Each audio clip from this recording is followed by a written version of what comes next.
Well, I've certainly taken my sweet-ass time with this one. So recently I've been watching quite a lot of short films. Not just short films made by some of the biggest directors that we know today, or even some of the short films that me and some of my friends made at last year's summer intensive program, which y'all should definitely watch, link in the description.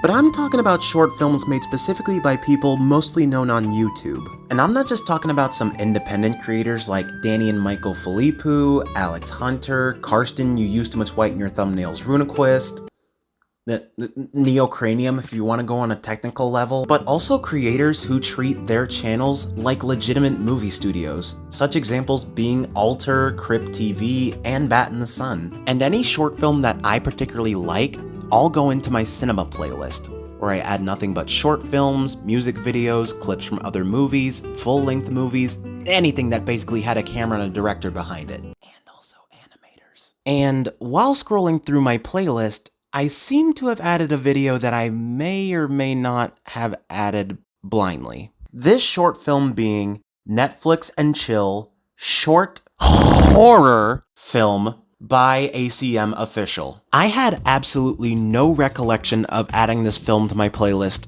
at all, but nonetheless, I decided to waste 4 minutes of my day and actually watch it simply based off of its goofy-ah thumbnail, and I can wholeheartedly confirm that it not only lives up to said thumbnail, but along with its very cliche concept and overall execution, well, let's just say we're dealing in some cheesy business here, fellas. I'm talking grade A stringy cheese, and I'm not talking about that Velveeta crap. I'm talking whole ass stocks of cheddar whizzy.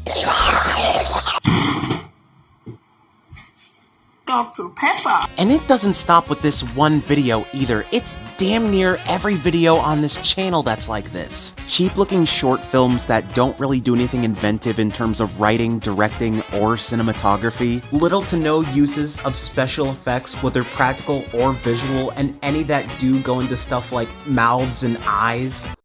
The CG eyes, if you will, but crash. Actors that at times make The Weeknd and Ruby Rose look like fucking Joaquin Phoenix and Margot Robbie. And the crew behind a majority of these short films, no joke, literally consists of one person. One. To which, not gonna lie, all those things I just described, I would do that too. Okay, but in all realness though, with such a detailed description like that, you would think that this channel would be, as I was originally gonna call it, the Darman of YouTube horror short films.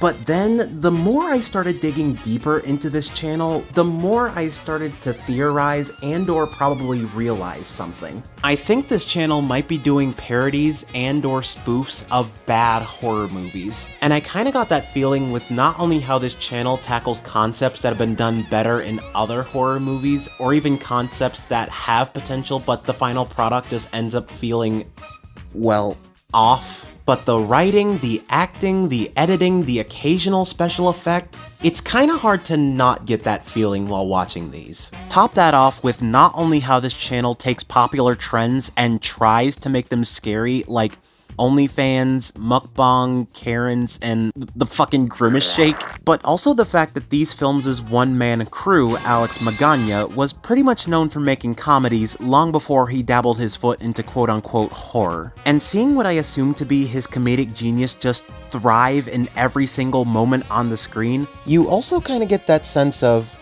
yeah, this man knows what he's doing. I mean, just look at some of these clips that I'm showing you on screen right now.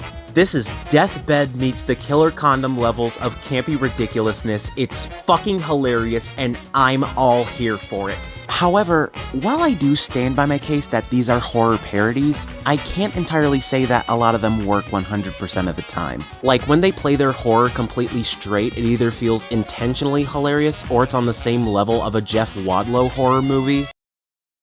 Or Jeff Wadlow movies in general. Their sense of self-awareness can be less comparable to movies like Megan, Malignant, or Scream, and more like a student film or a fucking porn parody. And yeah, I'ma just say it.